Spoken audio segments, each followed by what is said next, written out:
Hello, welcome to SPED 6603, the explanation of the case study. First part, I want to let you know that the case study has changed. Oh wait, hi, I'm Rochelle Schaefer. For those of you who may not have seen me before, the case study has changed for those of you who may have had other peers in 6603 before. So relax. It's a lot easier perhaps than what some of your peers may have said. If you cannot read what's on the board, there is an attachment in the course. So, okay? All right, let's get going. Number one, the concept here is to introduce the student. All right, real simple. We're going to talk about how the student is struggling with math.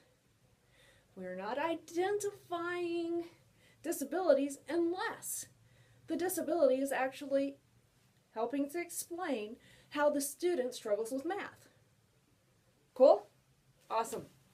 All right, also, we're going to have in this section information about how we obtained parent permission and how we're doing this for the course. So we're going to have information talking about we have a field experience in this course.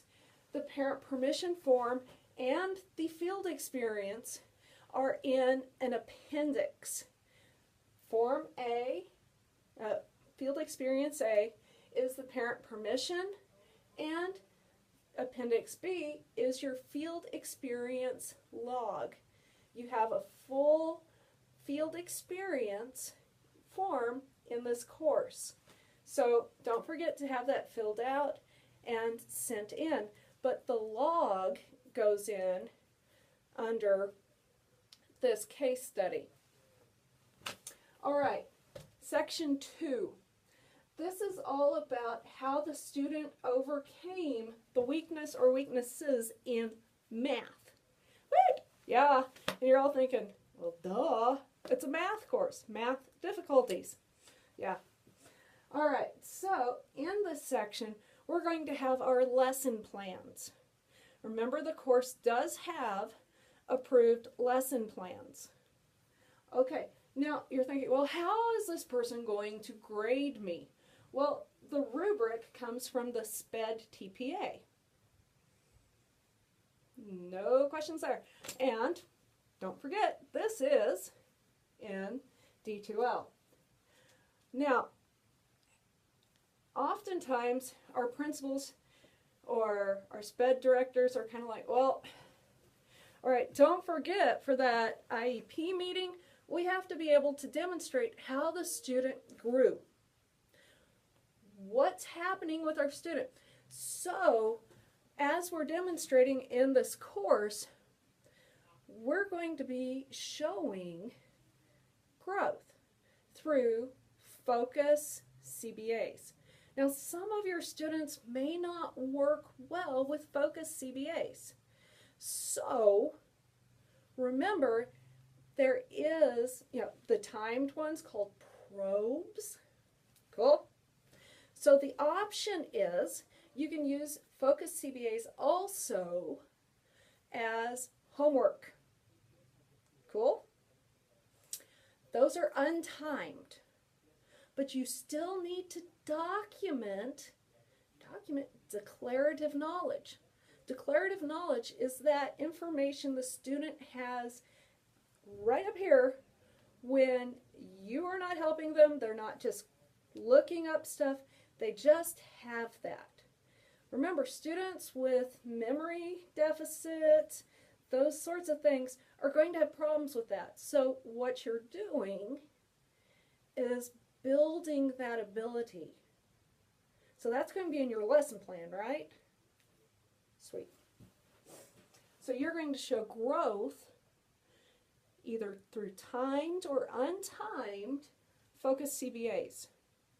If your student is unable to do a probed CBA, put in a justification as to why. Real easy. your student is able to do a focus CBA, no big deal. But always, as a special ed teacher, we have to be able to justify through strengths and weaknesses what our students are doing. Cool? Awesome. Now, part 3, conclusion. We're going to show overall growth through graphing of our focus CBAs. Now, anytime we graph something, we always have to reflect on it. We have to be able to discuss it. So we're going to have like a paragraph in there of what that graph means. Johnny improved over X amount of time that I worked with so-and-so, with Johnny in this area. And Johnny improved because I used what? Did you use manipulatives? Did you use a certain system? You know, we've got so many tools in Hudson and Miller that it's awesome. Also, you have a lot of tools in the resources module. Just use what you need to help the student, because that's why we're here. It's all about the student. Okay, last part of our conclusion is reflect. You have 2 sections to reflect on. Reflect on the student's growth, which that goes right along with the graph, and then reflect on your use of math tools and your own growth as a teacher. Now don't forget your appendices, because you have your appendix as your parent permission, your appendix as your field experience log, and you're done. Woohoo! I hope you have a great day. This is Dr. Schaefer logging out. Bye.